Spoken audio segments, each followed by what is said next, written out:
चंद लोग जो भूंजा पार्टी जो है वही लोग जो है अब चलाने का काम करना चाहते हैं। ये जांच का विषय है। बिहार में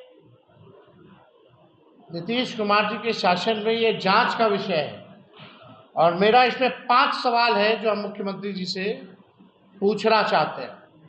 पहला, कितने अधिकारियों की पत्नियों की सरकारी नौकरी लगी है?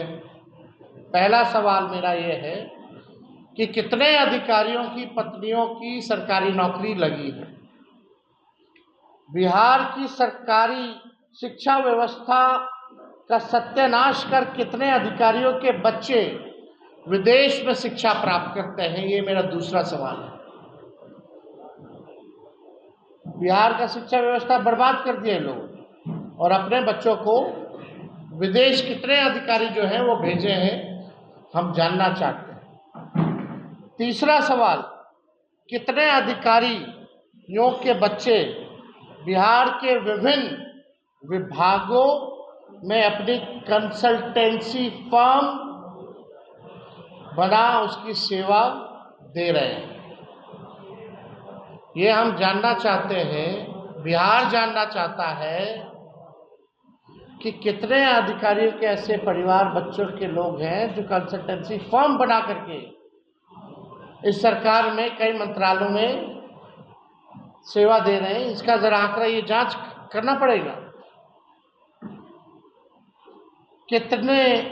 कितनों ने जमीनों में और विदेशों में निवेश कर रखा है? कितने अधिकारियों ने? कितने अधिकारी जमीन में या विदेशों में निवेश कर रखे हैं, ये होना चाहिए।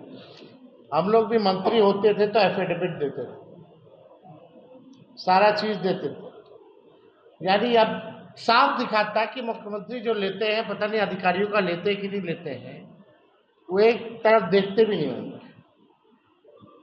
या इसका वैल्यू ही खत्म हो गया, कोई नेग्लेक्ट कर दिया गया, ये सब चीज़ नहीं चले हो। क्योंकि मुख्यमंत्री जो है पूरी तरीके से अचेत अवस्था में। अब ये सरकार जाने वाली है, अब जब सरकार जाने वाली है तो जितना लूटना है बिहार के खजाने को ये लोग लूटने का काम कर रहे हैं। इस पे है ना, चला चली की बेला मुख्यमंत्री है अकेला, ये स्थिति बनी हुई है। मतलब जितना लूटना है लूट लो, अब तो हम लोग जाने वाले हैं, अब मुख्यमंत्री तो अकेला हो। सबको पता है कि ये सरकार जा रही है, इसलिए चला चली की बेला में भूंजा पार्टी और चंद भ्रष्ट अधिकारी दोनों हाथों से गरीब राज्य जैसा बिहार को लूटने का काम करते हैं। 20 साल यानी 2 पीढ़ी को इन लोगों ने। Arm steel flexi strong TMT बार, ये स्ट्रॉन्ग के साथ फ्लेक्सिबल भी है। आपदा मुसीबत कोई भी आए, ये घर को अटूट बनाए। जब टीएमटी फ्लेक्सी स्ट्रॉन्ग, तो घर रहे हमेशा के लिए।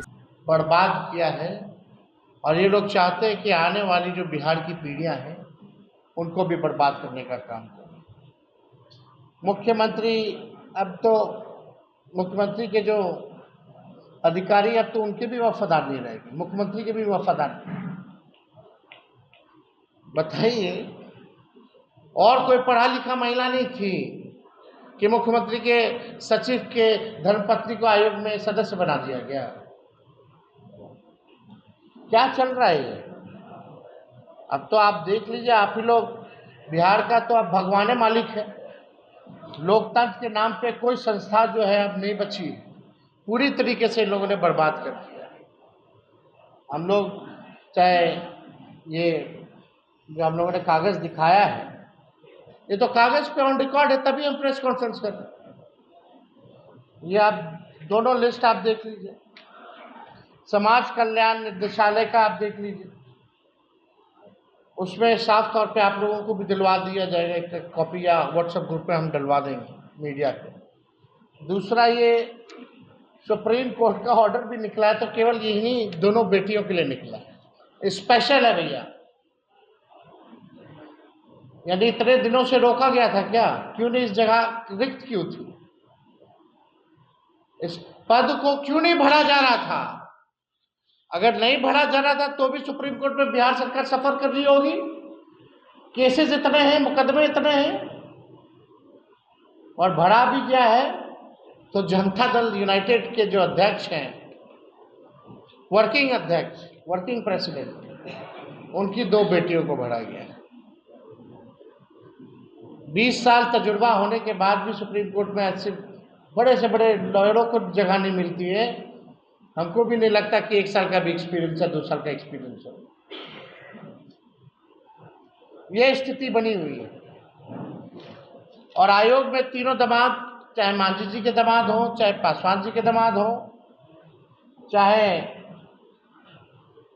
अशोक चौधरी जी के दामाद हो, उन्हीं लोगों को बनाया गया, और कोई काबिल आदमी है ही नहीं।